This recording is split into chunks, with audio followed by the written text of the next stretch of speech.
Hello everyone, in this video we'll be discussing about the class Cyclostomata of subphylum Vertebrata. From now onwards, whatsoever we'll be discussing about each and every classes, the most important thing which you should have in your brain is a brain map. First of all, which class we are talking about and where you need to place that. That is the first question you need to ask your brain about. So here is this map of subphylum Vertebrata, which should come to your mind whensoever we are talking about any of the class of this subphylum. So in this subphylum, first of all, we have two division. One is Agnatha and the other one is Gnatostomata. In Agnatha, Gnatha means jaw. Agnatha means no jaw. And in Gnatostomata, that means jaw is present in their mouth. And in that Gnatostomata division, we had two further super classes. One is superclass Pisces, including fishes. Fish is of two types, that is cartilaginous fish, bony fish. We'll be dealing this in other videos. And the other super class is tetrapoda, which have limbs.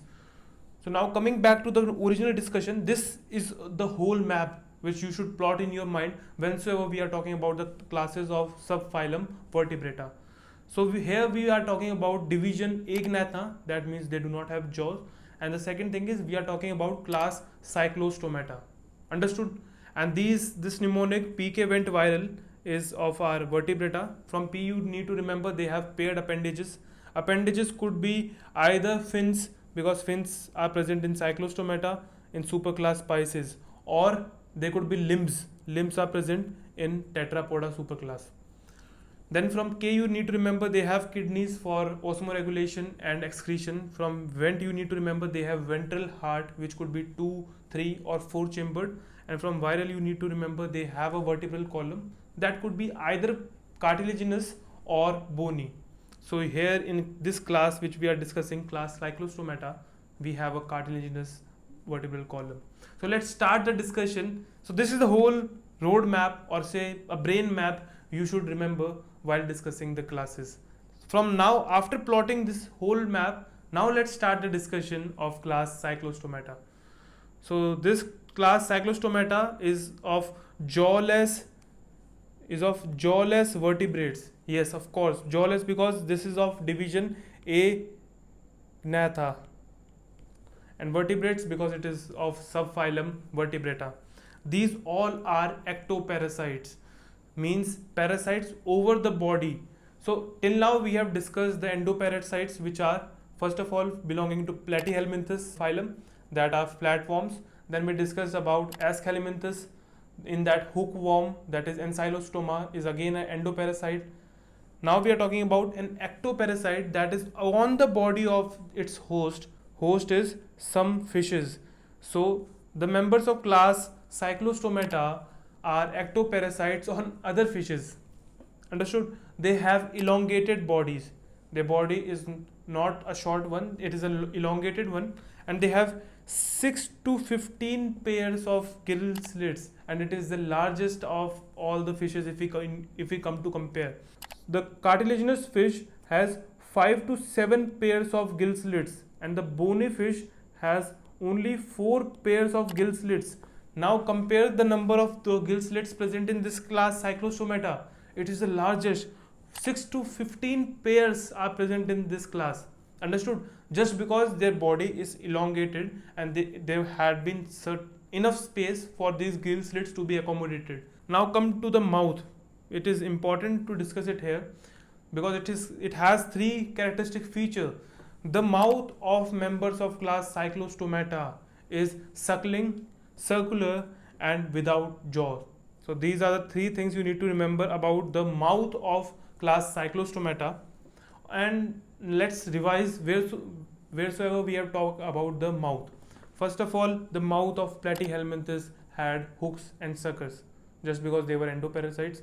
But you need to pay attention that hookworm is not a member of Platyhelminthes.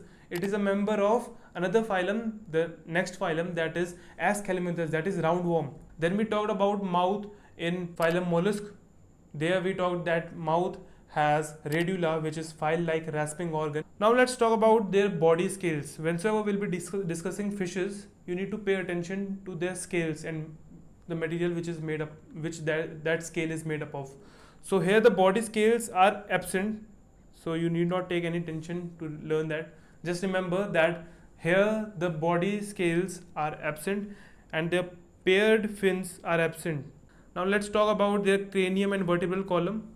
So here, as we started our discussion saying that the vertebral column here is cartilaginous and the cranium also.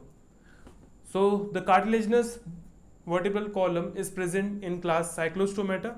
And now let's talk about the circulation. Circulation here is closed. The habitat, which is marine, and the important key feature you need to remember is that during the process of laying eggs, which is called as spawning. So during the process of spawning, these fish-like organisms, animals, move from marine water to fresh water, and in fresh water they will lay their eggs, and after laying their eggs in 2-3 days, in few days, these fish-like organisms will die. So this is the process, and their larva, after metamorphosis, that is after growing through the different larval stages, when converting into an adult, and their larva after converting into adult moves from that fresh water again to the marine water, because their actual habitat is marine. So the question if comes, which class shows a process in which for spawning they move from marine habitat to fresh water and their larva comes from fresh water again back to the marine? The answer would be class Cyclostomata. Their development is indirect, just because here we have talked about the larva, so of course larval stages are included, that means indirect development is present. Now let's move to the last part of this discussion, that is the examples and the diagrams present in NCERT. So we have two important examples of the members of class Cyclostomata. One is Petromyxon, that is also called as lamprey, and the other one is Myxine, which is also called as hagfish. Okay, so two important examples of class Cyclostomata are, first is Petromyxon, which is also called as lamprey, and other one is Myxine, which is also called as hagfish. Now let's see the diagram which is given in NCERT. The diagram is of Petromyxon, which is a jawless vertebrate, of course, because it is a member of class Cyclostomata. So here you could see that we have 6 to 15 pairs of gill slits. The fins over them are unpaired. We would have said them to be having paired fins if we would have another pair of another fin here, another fin here, and a fin here. But that is absent, therefore we say that paired fins are absent in this class. Now let's move to the mnemonics so that you could learn this name, this critical name of the members of class Cyclostomata easily. So you learn that there is a cycle which has a petrol lamp shining in front of it and is also carrying a mixed color bag. So from this you could learn that cycle means Cyclostomata. We are talking about class Cyclostomata of subphylum Vertebrata. From petrol lamp, I just use these two words together so that you could learn the scientific name as well as the common name together. From petrol you learn Petromyxon, and from lamp you learn that we are talking about lamprey, and from mixed bag you learn that we are talking about Myxine, which is also called as hagfish. And with this we have completed the discussion of class Cyclostomata, which is jawless vertebrates. We have only one jawless vertebrate, rest all vertebrates are belonging to division Gnathostomata. That means they have jaw in their mouth. And let's revise this class in a nutshell. First of all, talking about their mouth is suckling, circular, and does not have jaw. Second thing, their habitat is marine, but for laying eggs they move to fresh water, and after laying eggs they die in certain days, and their larva after metamorphosis comes back to the ocean again. The other thing you need to remember about them is that they have 6 to 15 pairs of gill slits, but their fins are unpaired. The circulation here is closed type, and that is all you need to remember in a nutshell.